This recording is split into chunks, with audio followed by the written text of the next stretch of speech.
Saudara Gubernur Aceh Nova Iriansah mengukuhkan pengurus Provinsi Ikatan Keluarga Alumni Perguruan Tinggi Kepamong Perajaan Aceh di Anjung Monmata Komplek Meligu Gubernur Aceh.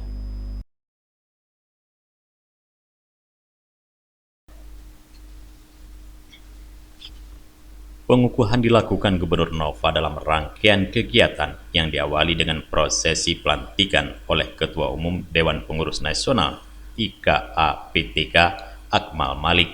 Dalam kepengurusan tersebut, Ketua DPP IKAPTK Aceh dijabat oleh Irawan Pandu Negara, Wakil Ketua 1 Iskandar, Wakil Ketua 2 Sarpaini, Wakil Ketua 3 Sulaimi, dan Sekretaris Dedi Yuswadi.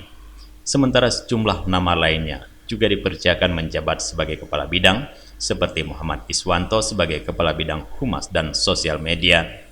Gubernur Nova Iriansah dalam sambutannya mengucapkan selamat kepada seluruh pengurus IKAPTK Aceh yang baru dilantik dan berpesan agar menjadi teladan dalam mewujudkan pemerintahan yang bersih, adil, dan berwibawa di Aceh sebagai garda terdepan dalam menjaga dan memajukan negeri ini. Nova juga menyampaikan para IKAPTK harus memiliki etos kerja yang tinggi serta mampu berinovasi dalam bekerja sehingga memperoleh hasil terbaik dalam membangun negeri.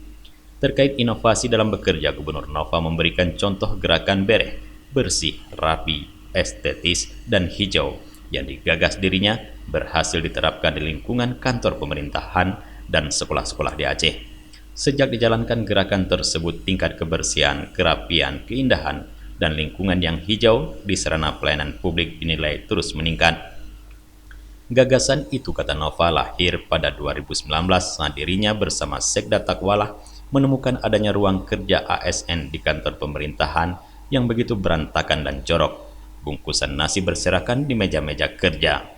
Ia lantas meminta Sekda Takwalah untuk melakukan pembenahan dengan membangun kesadaran ASN dalam rangka menjaga kebersihan, kerapian, keindahan, dan menjaga lingkungan agar tetap hijau di sarana pelayanan publik. Dari Banda Aceh, Tim Liputan Aceh TV melaporkan.